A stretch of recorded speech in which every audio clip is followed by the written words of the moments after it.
안녕하세요. 남편의 과욕 때문에 숨통이 막혀 이혼을 해버린 40대 아줌마입니다. 요즘은 어떤지 모르겠는데 제가 결혼할 때만 해도 그런 말이 좀 많았어요. 비슷한 수준, 비슷한 형편인 집안과 결혼을 해야 한다고요. 그러니까 저급하게 말해보자면 끼리끼리 만나서 살아야 잘 산다는 걸 말하는 거예요. 결혼을 직접 실천해보지 않았을 때는 그놈의 끼리끼리라는 말이 참으로 와닿고 이해가 되었습니다. 이론적으로는 제 안에 충분히 받아들여졌는데 이게 결혼하고 나서 보니까 끼리끼리라도 다 같은 종족은 아니더군요. 제가 이혼한 결정적인 이유가 저와 남편이 끼리끼리였기 때문이에요. 근로소득이나 집안 재력이 비슷했다는 겁니다. 나 참 비슷한 소득 수준의 사람과 결혼을 해도 이렇게 이혼이라는 결론을 내네요. 도대체 이혼도 안 하고 잘 먹고 잘 사는 사람들은 서로에게 어떤 존재인 거죠? 겪어보지 않아 몰라서 그러는데 차라리 정반대 성향의 사람이 나은 걸까요? 아무튼 제가 화딱지 나는 사연 하나 써보고자 이렇게 찾아와 봤네요. 남은 응어리를 여기서나마 풀어보고 가려 합니다. 재밌게 들어봐 주셨으면 해요. 말했다시피 저와 남편은 똑같이 중하층 형편의 비슷한 직종을 가진 채로 결혼을 한 사이예요. 남편은 자기가 하고자 하는 일은 열심히 하지만 들이는 노력에 비해 성과가 쉽게 안 나는 타입의 사람이었고 저는 남편이랑 비슷한 계열의 일을 했지만 입사한 지 얼마 안 된 신입이기도 했고 주어진 만큼만 하는 스타일이라 정해진 경제력 안에서 생활을 하려던 타입이었습니다. 스타일이 반대 같지만 제가 본 저와 남편의 공통점은 우선 같은 일을 하고 있다는 거였고 소득이 비슷한 데다가 똑같이 가난하다는 거였어요. 가난에 가난이 붙으면 완전 왕거지가 되는 지름길이라고 저와 남편의 결혼을 말리는 사람들이 있었는데 그때마다 남편이 제게 자기만 믿으라고 다른 사람 말이 뭐 중요하냐며 신의를 보여줘서 그걸 믿고 결혼을 하게 되었어요. 그때만 해도 제가 순수했고 사랑에 눈먼 둔치였네요. 저희는 역시나 돈을 모아봤자 티클 만한 수준이었기에 미래 신혼 살림을 위해서 결혼식도 단촐하게 진행을 하였습니다. 소규모 예식장이다 보니 하객 수도 눈에 익을 만큼 적었어요. 축하를 많이 받으면 당연히 그만큼 더 기쁘겠지만 저희는 더 행복할 앞날을 기리기로 하며 아쉬움을 달래었습니다. 이마저도 저와 남편이 공통적으로 가진 감정이라 서로 더 돈독했던 것 같아요. 저와 남편은 사실 혼전 임신을 하고서 배부르기 전에 아이를 얻었습니다. 사실 없는 형편의 아이를 얻는 건 아이한테도 못할 짓이잖아요. 그런데 저희가 좀 많이 뜨거웠습니다. 민망하게도 한순간의 욕구에 눈이 멀어 대책 없이 아이를 가져버린 거였어요. 그래도 결혼과 동시에 저희에게 찾아온 아이 소식은 저희가 가족이란 단어로 더 똘똘 뭉칠 수 있도록 만들어 주었어요. 덕분에 저는 신혼여행도 남편의 보필을 잔뜩 받고 3박 4일로 다녀왔습니다. 당연히 해외는 저희에게 사치였고 가까운 제주도를 즐기고 돌아왔네요.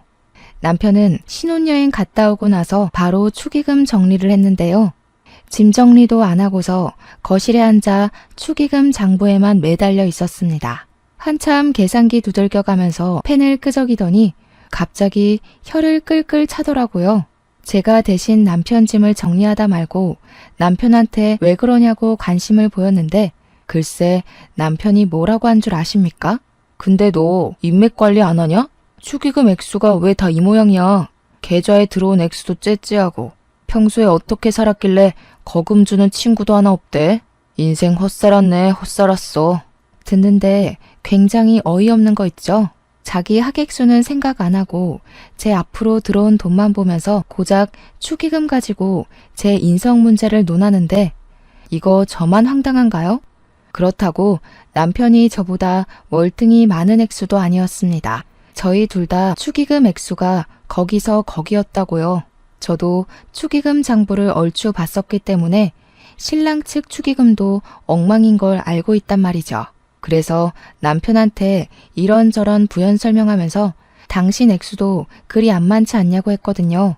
그런데 자기는 일부러 계좌로 들어오는 축의금은 안 받은 거라면서 봉투에 있는 축의금은 자기 쪽 액수가 더 많다고 본인이 더 째째하게 구는 거 아니겠습니까? 만약 계좌에까지 받아서 합쳐졌으면 저보다 훨씬 많았을 액수라고 뜬금없이 시비를 걸었습니다. 얼탱이 없고 재수 없었지만 아이까지 생긴 우리 사정에 돈은 더더욱 중요했기 때문에 남편이 축의금에 예민할 수밖에 없는 거라고 애써 이해를 해줬어요. 하지만 제가 정도껏 이해해줬으면 남편도 적당한 선에서 저와 타협을 봐야 하는 것 아닌가요? 남편의 돈 욕심은 혼인신고하고 나서 기세를 타더니 아이를 출산한 뒤부터는 욕심에 부스터가 달린 것 마냥 과해졌습니다.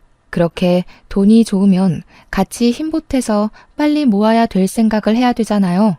직접 손주를 돌봐주겠다는 시모의 말대로 시모한테 아이를 맡기고 저랑 맞벌이를 계속하면 되는 거 아닙니까? 근데 남편이 그건 또 싫대요. 남의 손에 애를 맡기고 싶진 않다고 꼭 엄마의 품에서 아이를 키워야 건강하고 똑똑하게 큰다면서 저더러 전업주부를 하라고 하는 거 아니겠어요? 전문대학을 졸업하고 단 한 해도 쉬지 않고 직장인으로 살아왔던 제게 갑자기 경력 단절을 요구했습니다. 무슨 소리야? 내가 왜 멀쩡하게 하고 있는 일을 그만둬? 어머님께서 애 봐주신다는데 왜 그래야 돼? 내가 뭐 애 안 보겠다고 그랬어? 자기가 계속 돈돈거리니까 여태 그랬던 것처럼 같이 벌자는 거 아니야. 그러니까 이젠 안 된다고. 그땐 우리가 둘만 있을 때였고 지금은 애가 생겼잖아. 애한테 돈이 많이 들어가긴 해도 부모 손이 아닌 다른 사람 손 타면 애들이 커서 그때 받은 영향이 다 드러난다더라. 그냥 일 관둬. 내가 야근 늘리면 돼. 아직 아이가 1살 배기일 뿐인데 저희는 그때부터 벌써 서로 다른 육아 방식으로 다퉜습니다. 제 경력 단절 문제로 남편과 일주일 정도를 씨름하다 보니 제가 더는 지쳐서 못하겠더라고요. 애까지 보는 입장인데 남편이랑 같은 주제로 말씨름하는 게 체력 소진이 너무 많이 되었습니다. 그래서 그만 남편 뜻대로 사표를 내버렸죠. 남편 고집이 너무 세니까 시모도 고개를 내줬더군요. 그렇게 아이가 유치원을 가고 초등학교 입학을 할 때까지 저는 계속 주부로 있었습니다. 남편 내조하고 아이 육아에만 신경 쓰는 퇴근이라고는 일절없는 집 요정이 되었죠. 아이가 이제 초등학교를 가기 시작하면 슬슬 돈이 많이 들어가지 않습니까? 남편은 가난하게 자라서 그런지 아이 교육에도 욕심이 참 많더라고요. 그래도 유치원 때까진 애 교육관에 터치를 잘 안 하는 편이었는데 초등학교 입학을 하자마자 아주 선생님 납신 것처럼 애헴거리더군요. 과외며 학원이며 조그마한 애한테 이것저것 많이도 시키려고 했습니다. 이러면 아이도 힘에 부치지만 당연히 혼자 벌이하는 남편도 돈 대주느라 힘에 부칠 거라 생각했어요. 아니나 다를까 퇴근할 때마다 표정이 점점 썩어가더니 나중엔 애가 애교 부리면서 들러붙어도 귀찮아하기만 하고 기절하기 바빴습니다. 그렇게 힘든 것까진 이해하겠어요. 그래서 저도 내조를 더 잘하려고 했고 애가 남편을 성가시게 안 하도록 신경을 많이 써줬습니다. 그러나 갑자기 제게 다시 일을 구하라고 통보하는 남편의 요구는 정말 당혹스럽더군요. 제가 무슨 슈퍼맘도 아니고 일을 구하라고 하면 뚝딱 바로 취직이 되는 사람인가요? 제 나이가 당시 30대 중반을 넘어섰던 때였습니다. 경제 판국에서는 젊은 사람들이 자꾸 치고 올라오는데 무려 8여 년을 경력 단절로 살던 저한테 다짜고짜 일을 하라뇨. 물론 일은 할 수 있다고 쳐도 어떻게 그리 단번에 구해줄 수가 있겠습니까? 그렇다면 요즘 실업률도 올라가지 않았겠죠. 당연히 제 나이에 취업이 더 쉽지 않을 거 아니냐고요. 남편이 너무 힘들어하니까 저도 일을 알아보겠다고 제안을 수락하긴 했습니다. 그러면 좀 기다려줘야 되는 거잖아요. 그런데 남편은 제가 구직하는 기간조차 못 견디고 구직 시작한 지 1달 만에 취직도 하나 못하냐고 저의 능력을 개무시했습니다. 한두 번이야 남편이 제 사정을 이해할 수 있도록 설득을 하려고 했는데 그게 했던 말을 또 하게 만드니까 결국 짜증이 폭발하게 되더라고요. 그러니까 애까지 스트레스 받게 하지 말고 학원을 줄이라고. 학원비 나가는 것만 줄여도 우리 생활비 반은 더 들어와. 네가 진작에 취직했으면 문제 없었을 일이야. 부모로서 애 학원 그만두게 하고 싶냐? 그러게. 평소에 좀 취업 잘 되는 걸로 자격증 하나 따놨으면 얼마나 좋아. 이래서 멍청한 것들은 거두면 안 되는 거였는데. 멍청? 말 다 했어? 당신은 대체 날 뭘로 보는 거야? 내가 당신 원하면 그대로 뿅! 다 되는 마법사인 줄 알아? 나도 노력하고 있어. 당신 혼자 애 키우는 것처럼 말하는데 당신이 돈 들여주는 건 고마워. 근데 그것 말고는 뭐 해준 것 있어? 우리 애 내가 다 키웠어. 언제는 나더러 전업주부하라고 난리더니 이제 와선 일을 하라고? 그래서 네가 애를 잘 보기나 했어? 애가 공부 게을리하고 매일 놀려고만 하던데 이게 네가 떵떵거리던 결과물이냐? 아휴, 돈 벌어다 주면 뭐하니. 집구석은 이렇게 답답하게 돌아가는데 집에서 애 하나 보는 게 뭐가 그렇게 힘들다고. 입이 대빨 나와서 툴툴거려? 차라리 나가서 막노동이라도 뛰던가. 머리 나쁘면 몸이라도 고생해야지.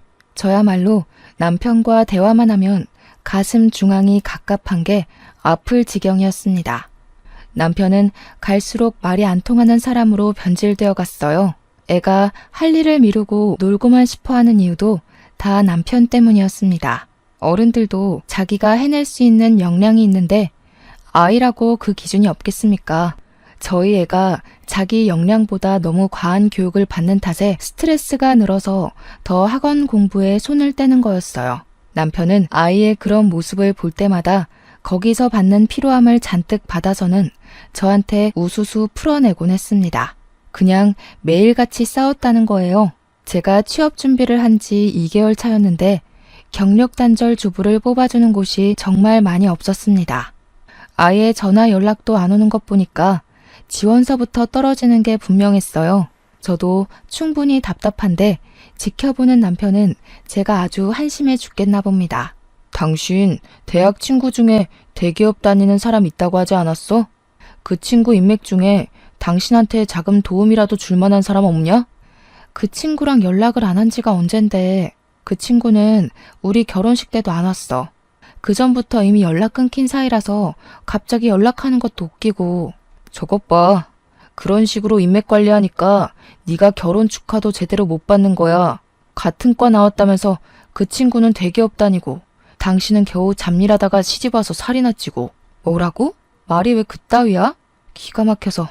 그러는 당신도 나처럼 거지꼴로 결혼한 주제에 왜 자꾸 나를 평가 못해서 안달인데? 재벌이나 되면 또 몰라. 자기도 산거지 주제. 골골거리는 중고차 타면서 뭘 그렇게 벤츠 타는 척 콧대를 세운대? 뭐야? 말 다 했어? 그래. 그럼 돈 많은 남자 만나서 결혼하지 그랬어. 아, 그림의 떡일 뿐이려나? 하긴 돈 많은 남자가 당신같이 촌티나는 여자를 눈에 담을 리가 없겠지. 저희는 이제 서로 조금만 신경을 건드려도 고함이 오갈 정도로 상대에게 질린 상황까지 와버렸습니다. 붙어있기만 하면 입씨름이 오가니 어떤 날에는 애가 나서서 우리 사이를 파고들기도 하고 일부러 저희를 떨어뜨려 놓기 위해 멀리서 부르기도 했어요. 돌이켜 생각해보니 아이한테 제일 미안했네요. 아이의 눈물겨운 마음도 몰라주고 못된 부모였던 저희는 당시 서로에게 쌓인 원망밖에 안 보였습니다. 남편은 술을 먹든 말든 툭하면 저를 갖고 다른 잘나가는 여자들이랑 비교까지 했어요. 한동안은 그놈의 대기업 다니는 친구에게만 주야장천 짓거리더니 어느 순간부터는 누군 처가댁이 잘 사네, 누구는 아내가 똑똑해서 재테크로 몇 억을 버네 등등 어디서 그런 소리를 듣고 오는 건지 그런 집안이 부럽다고 그렇게 노래를 불렀어요.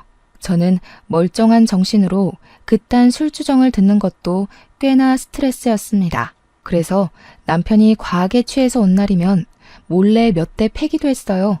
일부러 남편 옮겨주는 척하면서 몇 번을 밟고 귀싸대기 날리고 코를 비틀어버리기도 했죠. 아니, 들을수록 웃기잖아요. 자기는 결혼 전이나 후나 고작 연봉 몇십만 원 오른 게 다면서 저한테만 과한 요구를 바라니까 완전 진짜 재수없지 않습니까? 머리통을 안 후려치곤 못 베긴다니까요. 그래도 저희 부부 때문에 아이 교육에까지 피해가 가면 안 되잖아요. 저는 아이 크는데 문제 없도록 사방팔방 일자리를 찾으러 뛰었습니다. 나중에는 체면이고 뭐고 정말로 취업이 절실해서 오랜만에 대기업 다니는 친구한테 연락을 하기도 했어요. 그 친구와는 대학 졸업하고 나서 사적으로 연락을 해본 적이 없습니다. 저희가 그렇게 막 친한 사이는 아니었어요. 그러나 같이 강의 들은 적이 여러 번 있어서 막 안 친한 것도 아닌 애매한 사이였습니다. 제 전화를 받은 친구는 조심스럽게 알린 제 사정을 듣고선 흔쾌히 환대를 해주었습니다. 의외였어요. 보통은 연락도 안 하던 친구가 연락한 것만으로도 당황스럽잖아요. 그런데 친구는 저를 대학 동기였다는 이유만으로 반겨주어서 고마웠습니다. 내 동생이 플로리스트하거든. 그게 생각보다 여기저기 쓰일 때가 많은 자격증이더라고.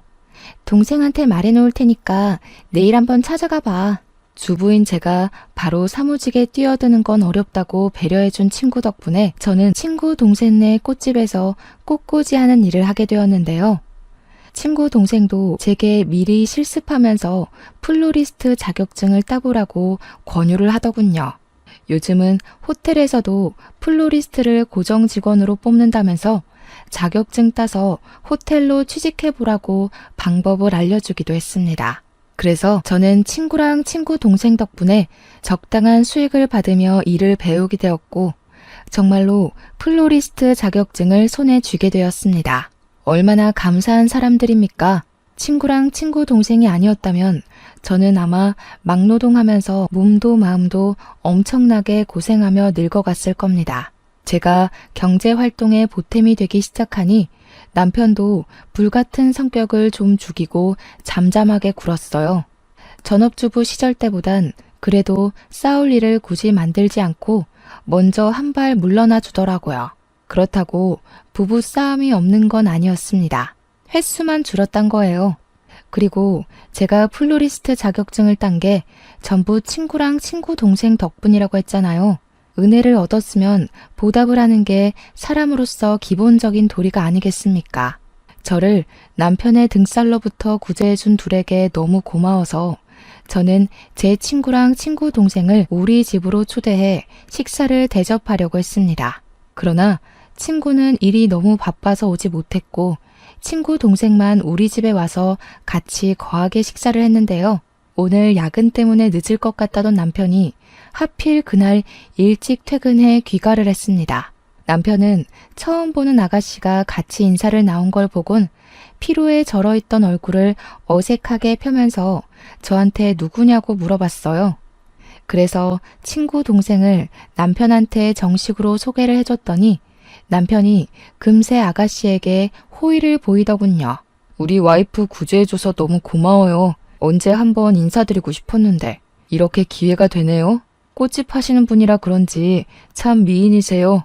남편의 친절한 모습을 결혼 초에 보고 얼마 만에 보는 건지 남편한테 저런 모습도 있었는데 못 본 지 너무 오래돼서 순간 다른 사람인 줄 알았습니다. 그때만 해도 다른 여자한테 상냥한 남편이 불쾌했다기보단 어이없었을 뿐이었죠. 제게는 친구 동생이 귀인이나 다름없었기에 밉게 보일 리 없었고 남편한테 정뗀 지는 이미 오래되었으니 당연히 제 불만의 화살은 남편을 향할 수밖에요. 저희는 제 아이까지 같이 해서 저녁을 함께 먹었었습니다. 귀인이나 다름없는 손님이 있어서 그런지 간만에 저희 분위기 좋은 식사 시간이 되었어요. 웃기도 참 많이 웃었던 날입니다. 원래 불행은 가장 행복한 순간 뒤에 바짝 붙어 나타난다고 하잖아요. 맞습니다. 저는 오래간만에 행복을 느껴본 이후로 내리막길을 걷게 되었어요. 그 불행이 제게 큰 의미를 준 사람들 때문에 발생했다는 사실은 여전히 제 마음을 아프게 합니다. 플로리스트가 된 저는 친구 동생에게 감사 선물을 표시하고 정말로 호텔에 취직을 하여 일을 하게 되었는데요. 제가 취직하고 나서부터 남편의 야근이 엄청나게 늘어나는 거 아니겠습니까? 한 번은 너무 일 강도를 높여 하는 남편이 걱정돼서 쉬엄쉬엄 하라고 야근에 대해 언급해 봤거든요. 그런데 남편 말로는 애가 점점 더 자라니까 돈도 그만큼 많이 들 거라고 맞벌이 시작했는데 물 들어올 때 노 저어야 되지 않겠냐며 오랜만에 또 돈 욕심으로 불타올라 있었어요. 남편 돈 욕심이야 신혼 초 때부터 꾸준히 봐와서 알기 때문에 또 그런 줄로만 알았죠. 그런데 다들 불행이란 것이 누구한테 제일 먼저 닥쳐오는 줄 아십니까? 바로 순간순간을 방심만 하고 있는 사람들이요. 제가 바로 경계 없이 마음을 터놓고 살다가 바로 옆 사람에게 제대로 호구 잡혔던 인간 중 하나이네요. 한날 대기업 다니는 친구가 퇴근하고 만날 수 있겠냐고 저한테 연락이 왔더라고요. 당일에 연락이 온 거라서 좀 곤란했습니다. 집에 애가 기다리고 있기도 했고 남편한테 사전에 얘기를 안 했거든요. 특히 유부녀는 시간 약속을 자유롭게 잡기 어렵잖아요. 그래서 제가 좀 남처했더니 친구가 너무 중요한 말이라고 잠깐이라도 시간을 내달라길래 할 수 없이 퇴근하고 만났습니다. 호텔 주변 카페에서 기다리고 있던 친구는 심각한 얼굴로 앉아 있었는데요. 제가 반갑게 인사를 해도 표정을 굳히고만 있더라고요. 그러면서 제가 앉자마자 숨 돌릴 틈도 안 주고 테이블 위로 사진 한 장을 내밀었습니다. 그건 다름 아닌 초음파 사진이었고 그걸 본 저는 처음에 친구가 혼전 임신을 한 건 줄 알았어요. 하지만 그 뒤로 이어지는 친구의 말에 저는 충격을 먹고 맙니다. 미안해. 내 동생이 이런 애가 아닌데 네 남편이랑 사고를 쳤나 봐. 보다시피 그 아이 내 동생이랑 네 남편이 바람나서 저지른 일이야. 그게 무슨 말이야. 뭔가 오해가 있었나 본데 내 남편이 돈에 미치긴 했어도 지금껏 여자 쪽에는 눈도 안 돌린 사람이야. 뭘 잘못한 거 아니야? 나도 놀랐어. 동생한테 크게 나무라기도 했고. 그런데도 동생은 차마 애를 지우긴 싫나 봐. 네 남편이랑 이미 얘기 끝내서 둘이 키우기로 했다는데 남편한테 들은 거 없어? 제 남편과 친구 동생이 바람이 났다는 것도 충격적인데 임신까지 했다네요. 심지어 둘이서 그 애를 키우겠다고 한 사실은 정말 할 말을 잃게 만들었습니다. 전혀 예상 밖의 일이라서 머릿속이 백지장이 되어버렸어요. 그리고 이 모든 걸 저는 전혀 모르고 이 친구한테 들었다는 것도 수치스러웠습니다. 친구는 제게 계속 미안하다고만 했는데 그게 다였어요. 동생의 부정행위를 알았다면 친언니로서 따끔하게 주의를 줘야 하는 거잖아요. 잘못된 건 잘못된 거라고. 친구 또한 저처럼 심장이 떨려야 되는 게 정상 아닙니까? 그런데 제가 본 친구의 표정은 태연하기만 할 뿐이었어요. 마치 남편과 자기 동생을 갈라놓을 생각이 전혀 없는 사람처럼 보였습니다. 그런데 넌 이걸 나한테 말해주는 이유가 뭔데? 나더러 네 동생 소송하라는 거니? 아니면 나더러 남편 포기하고 네 동생한테 넘기라는 거야? 진정해. 이런 상황 밖으로 소문나면 누구든 좋을 것 없잖아. 내 말은 최대한 시끄럽게 해결하지 말자는 거야. 내 동생한테 따질 거 있으면 앞으로 나 불러서 얘기해줬으면 좋겠어. 내가 네 커리어도 만들어줬는데 이 정도 부탁은 들어줄 수 있지?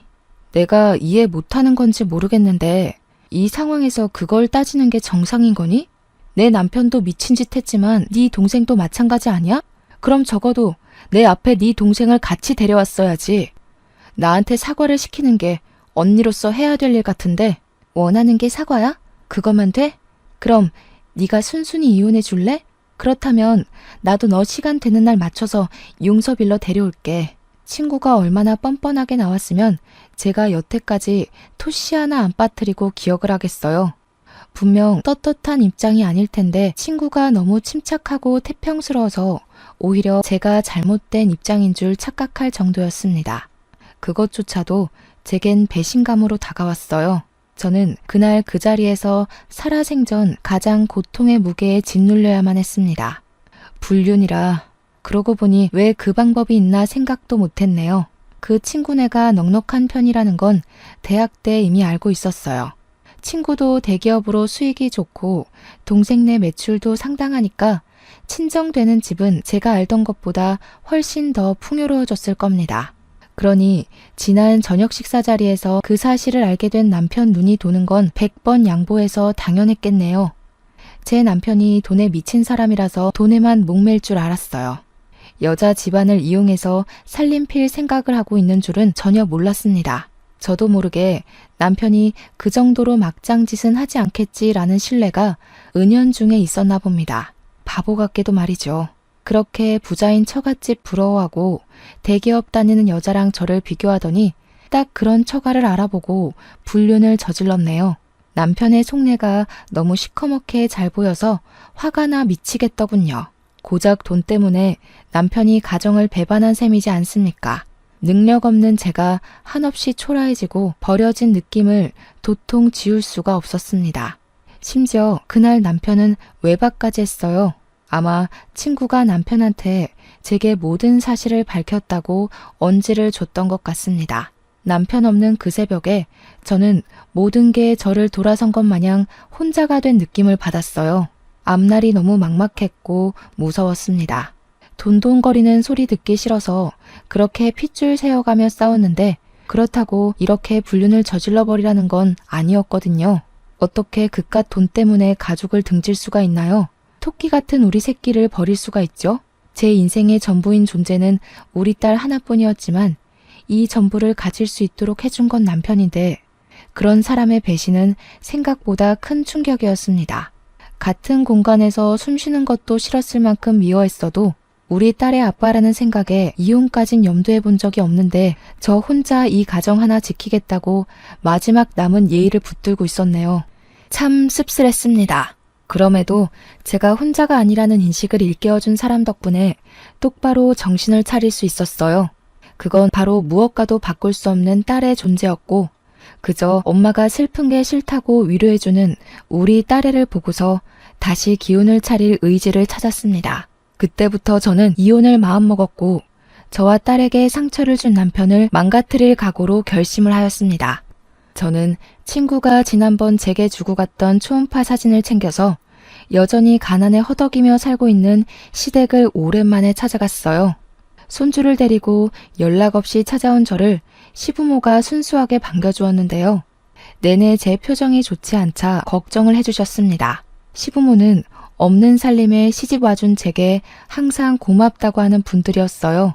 남편이 워낙 돈 욕심이 많아서 시부모한테 용돈 한 번 준 적 없었는데 제가 생활비나 월급을 아껴서 시부모 생신날 한 번씩 용돈을 드리고 했거든요.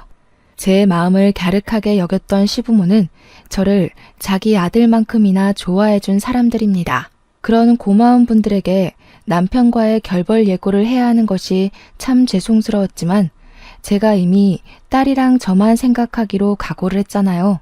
그래서 저는 어렵사리 입을 떼서 시부모에게 이혼 소송 의사를 밝혔고 그간 있었던 일을 다 고백했습니다. 그런데 돌아오는 시부모의 반응은 그렇잖아도 절벽 끝에 서 있던 저를 한 걸음 더 물러나게 만들었어요.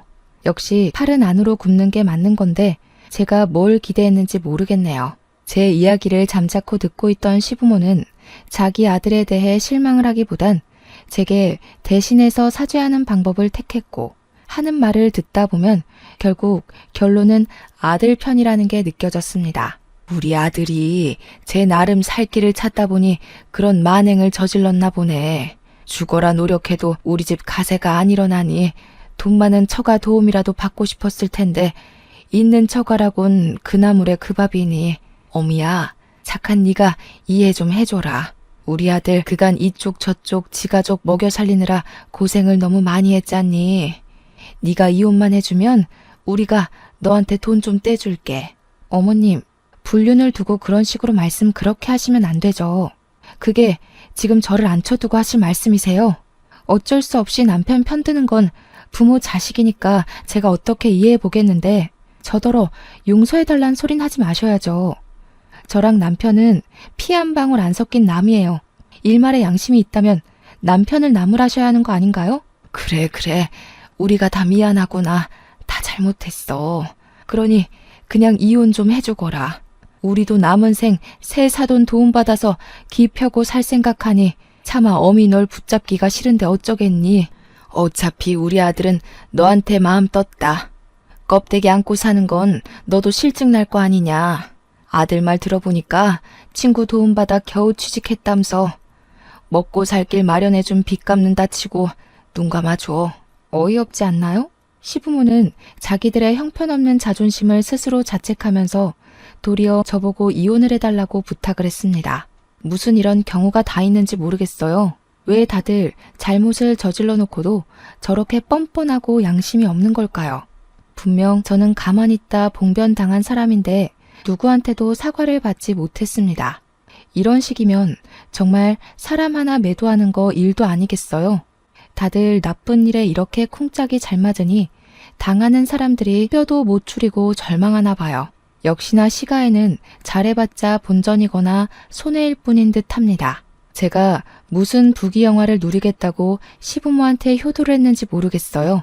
저는 그저 자기 아들한테 외면받는 시부모가 불쌍해서 대신 챙겨줬던 것뿐인데 결국 돌아오는 마음은 불륜녀한테 남편을 보내주라는 결론뿐이네요. 온갖 가여운 멘트를 남발하면서 남편의 불륜을 감싸주는 시부모에게 기가 막혀서 합의가 아닌 소송을 걸겠다고 통보했고 시부모는 부잣집 사돈을 얻을 수 있다면 흔쾌히 소송을 받아들이겠다고 했습니다. 제가 시가에 찾아간 걸 시부모가 남편한테 연락을 했는지 집에 돌아가니까 남편이 기다리고 있더라고요. 매일 불같이 화만 내던 남편이 이번에는 의외로 제 앞에 무릎을 꿇었어요. 잘못한 건 아나 보네 싶어서 뭐라고 짓거리나 들어보자는 심산으로 팔짱만 끼고 있었는데요. 아니, 글쎄 무릎 꿇고 빈다는 소리가 겨우 합의 이혼하자는 말이 아니겠습니까? 잠시나마 남편의 변명을 기대했던 제가 한심하네요.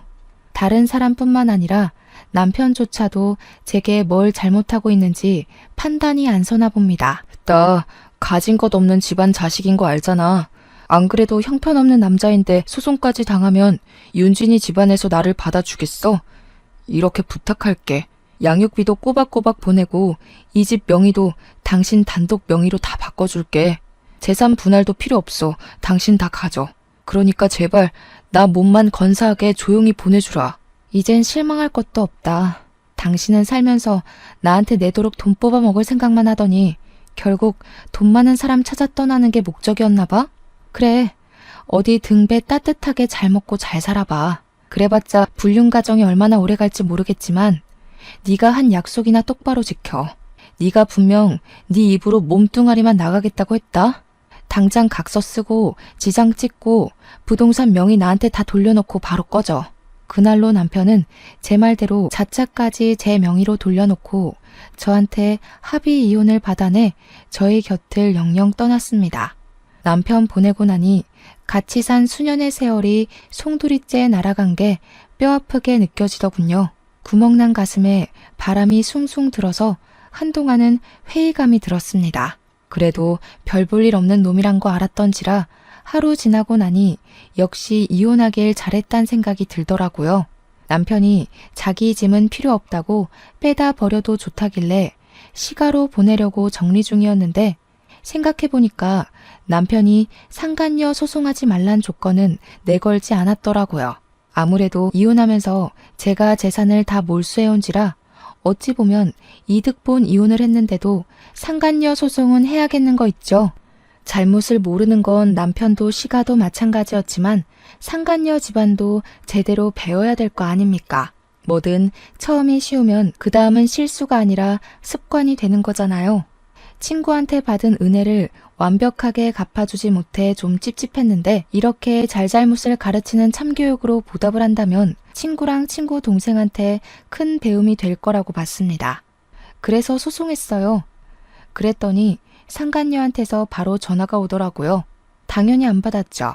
뒤이어 날라오는 알림을 확인했더니 글쎄 엄청난 쌍욕의 문자가 날라오는 거 아니겠습니까? 불륜에 떳떳한 척 하더니 소송 때문에 생기는 빨간 줄은 겁이 났나 보네요. 심지어 친구한테도 전화가 왔는데요. 친구 것도 안 받을까 하다가 아무래도 지난날 뻔뻔했던 표정이 너무 재수없었던지라 고민 끝에 전화를 받았습니다. 역시나 예상했던 대로 친구는 저를 어이없는 이유로 원망하고 있었어요. 이 여식 같은 년이 내가 너한테 일자리까지 구해주고 경력 만들어줬는데 감히 뒤통수를 쳐? 니까지 것도 동기라고 반갑고 불쌍해서 호의 좀 베풀었더니 이런 식으로 돌려받을 줄은 몰랐네. 결국 고소를 했겠다. 너 때문에 우리 집이 얼마나 발칵 뒤집혔는 줄 알아? 그땐 내가 널 잘 몰랐지. 네 동생이 남의 뒤통수를 이리 무섭게 치는 사람인 줄 알았으면 나 너랑 처음부터 친구 안 했어. 나한테 선의를 베풀었다고 했니?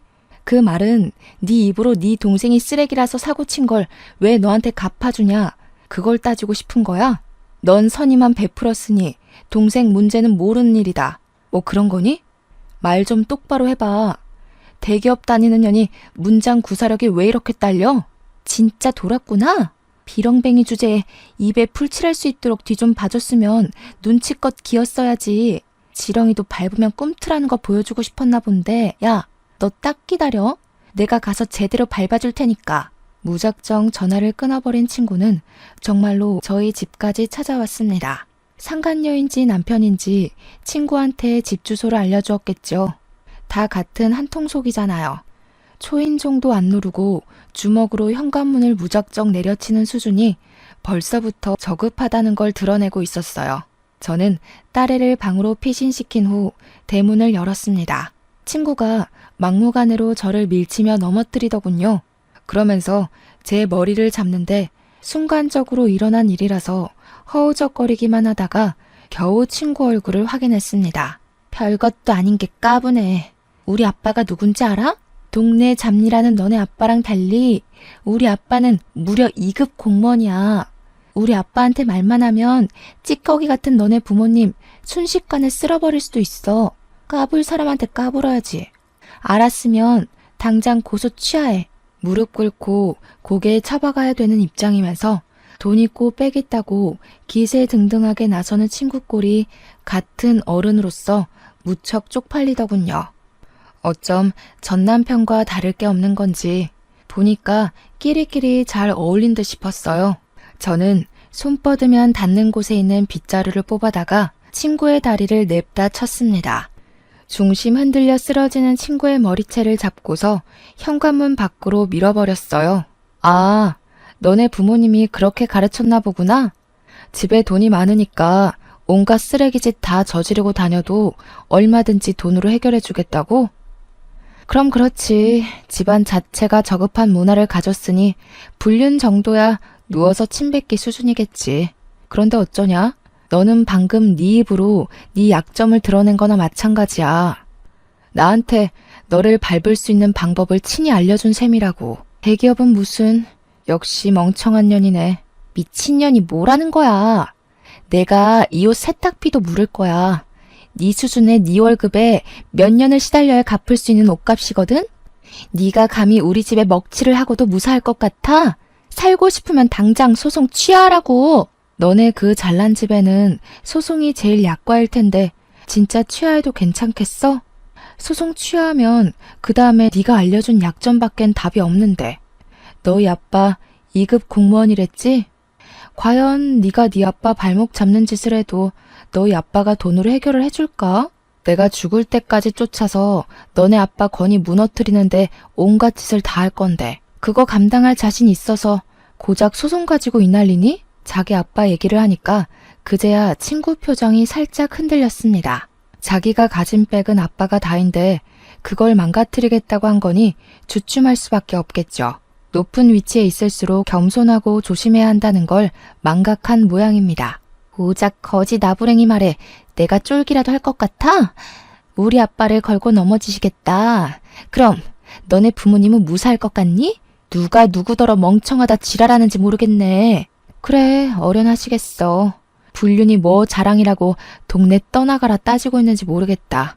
네가 마음 먹을 수 있는 짓 나라고 못할 것 없지. 원래 내려갈 곳 없는 사람이 더 무서운 거 알지? 내가 마음만 먹으면 네 아빠뿐만 아니라 너랑 네 동생 인생까지 제대로 밟아버리는 수가 있어. 그런데도 나한테 고개 쳐박을 용기가 안 나니? 나 정말로 너네 아빠 찾아갈 건데? 제 말에 더는 대꾸하지 못하던 친구는 결국 제게 선을 제대로 넘었는데요. 자기 성질을 주체 못해서 손을 부들부들 떨더니 누가 버려놓은 아이스 커피를 주워다가 제 얼굴에 뿌려버리는 거 아니겠어요? 와, 사람이 속에 화가 부글부글 차오르면 몸을 주체 못한다는 걸 그날 처음 느꼈습니다. 도리어 커피를 처맞아도 마땅할 상간녀 언니한테 제가 당했으니 그 분노가 가늠이 되시나요? 이게 상식적인 순서인지 모르겠어요. 이걸로 모자라 친구가 끝내 스스로 매벌집까지 해버렸는데요. 네가 왜 부모를 언급해도 꿈쩍 안 하는지 알겠네. 너한테 딸이 하나 있다고 했지? 보니까 나온다고 어디 꽁꽁 숨겨놓은 것 같은데 딸내미는 아니? 네가 산 거지라서 남편한테 버림받은 거? 친구가 다짜고짜 제 딸을 찾아 집 안으로 들어가 버리는 바람에 제 이성의 끈은 탁 풀리고 말았습니다. 신발장에 버려졌던 빗자루를 다시 들고서 쫓아가 친구를 덮쳤어요. 제 딸한테 이 더러운 년을 보여주는 건 어떻게든 막고 싶었습니다. 그래서 친구가 먼지 구덩이 속에서 눈도 못 뜨도록 신명나게 혼내주었어요. 내 딸 건드리는 순간 너네 집안은 그대로 황천길 직행인 줄 알아. 조용하게 소송 걸어주려고 했더니 네 성질머리 때문에 안 되겠다. 똑똑히 기억해. 너네 집안 얼굴에 먹칠한 건 난년으로 태어난 너랑 네 동생 때문이라는 걸. 저는 그대로 친구를 내몰아 현관문 밖으로 쫓아버렸고 빗자루를 내던지며 꺼지라고 소리친 후 문을 닫아버렸습니다. 친구 사이는 이미 개나 줘버린 지 오래고 얘도 더 이상 저를 친구로 생각 안 하는 것 같으니 저도 기회와 경고는 이쯤에서 그만둬야 될 것 같더군요. 괜히 어설픈 자비를 베풀었다가 저만 등신 호구가 될 지경이었으니까요. 그 길로 저는 모든 연락을 수신 차단해버렸고 플로리스트 상간녀가 강사로 일하는 꽃집에 전단지까지 만들어서 확 뿌려버렸어요. 길 지나다니는 사람들이 한 번씩 바닥에 떨어진 전단지 쳐다보고는 혀를 끌끌 차면서 손가락질 당하게 만들려고 작정한 짓입니다. 아니나 다를까 제가 전단지 뿌린 지 이틀 만에 상간녀가 꽃집 문을 닫아버렸더라고요. 문 닫고 숨는다고 불륜이 어디 손쉽게 숨길 수 있는 수치인가요? 유리문에 개인 사정으로 당분간 휴업한다고 적혀 있었는데 제가 그 메모를 비켜가며 보기 좋게 전단지를 도배하고 왔어요. 그리고 인터넷에서 규모 큰 맘카페에도 상간녀와 전남편의 불륜 사실을 전부 올려버렸습니다. 댓글이 실시간으로 수십 개가 떠오르는데 전부 욕밖에 없더라고요. 저 대신해서 신박하게 욕을 퍼부어 주시는 맘들을 보고 얼마나 속이 시원했는 줄 아시나요? 그 때문에 저희 지역구에서 전남편과 상간녀 스토리가 웬만큼 퍼졌는데 그게 상간녀 아빠한테까지 결국 영향을 끼쳤더군요. 어느 순간부터 맘카페 댓글에 상간녀가 어디 관리청장 딸이라고 소문이 퍼져서 상간녀 아빠 건의에 정말로 위협이 가해진 것 같았어요. 그 뒷일은 안 봐도 비디오네요. 그리고 진짜 답없는 사건이 하나 더 들려왔는데요. 전 남편은 역시 제 기대를 저버리지 않았더라고요. 맨몸으로 친히 불륜녀 집안에 들어간 주제에 감히 부잣집 친정 두고서 또 다른 여자를 안아버렸다는 거 아니겠습니까? 상간녀가 억울하다고 전 남편 약점 좀 알려달라고 저희 집으로 우편물을 보냈었어요. 굳이 제가 답장을 안 해도 이미 전 남편의 약점을 알지 않을까 싶어 내버려 뒀습니다. 전 남편은 돈 없는 사람이거든요. 돈 때문에 이런 미친 짓을 계속하는 것이니 돈줄 끊는 것만으로도 큰 복수가 될 겁니다. 역시나 상간녀도 그럴 거라 싶었는지 결혼 생활 1년도 못 버티고 이혼 소송으로 전 남편과 전 남편 집안에게 빚더미를 안겨주었다네요. 그리곤 우편으로 제게 그동안 미안했다고 사과문을 써줬는데 그마저도 무시해버렸어요. 자기가 그 불행을 겪어보고 사과를 하는 건 자기 마음 편하려고 하는 짓밖에 안 되는 거잖아요. 어쨌든 전 남편이랑 시간은 손가락 쪽쪽 빠는 신세를 면치 못했겠네요. 그러게 얌전히 본인 분수에 맞게 살았으면 알거지는 면했을 거 아닙니까? 사람 욕심이 이렇게 무서운 거예요. 이성적으로 적당선을 지키며 살라고 만들어진 존재가 인간이라는 동물인데 어쩜 그리도 짐승이길 자처했는지 모르겠습니다. 그러거나 말거나 저는 위자료도 받아 살림이 좀 편해졌고요. 뜻하지 않게 화제거리로 인기를 얻어 맘카페에서 운영자로 직위가 올라갔어요. 운영자들한테는 육아 관련 광고나 협찬이 들어와서 딸아이한테 도움도 되고 참 좋더라고요. 요즘 세상에선 이혼이 흠도 아니고 미혼모도 흠이 아니잖아요. 남부럽지 않게 잘 먹고 잘 살기만 하면 되는 개성시대가 아니겠습니까? 제게 떨어진 재산으로 저는 우리 아이가 아빠 없다는 소리 듣지 않게 피땀 흘려 키울 겁니다. 욕심 없이 더도 말고 덜도 말고 딸의 행복에만 집중하며 살 거예요. 모두가 돈벼락 맞기를 바라지만 내 수중에 과분한 욕심은 버릴 수 있는 용기가 있었으면 좋겠어요. 돈이란 게 종이 쪼가리일 뿐이지만 사람의 전두엽을 조종한다는 말이 맞는 것 같더라고요. 어쨌든 앞으로 제게 떨어질 악재는 이걸로 끝이었으면 싶네요. 사연은 여기까지입니다. 편안한 밤 되세요.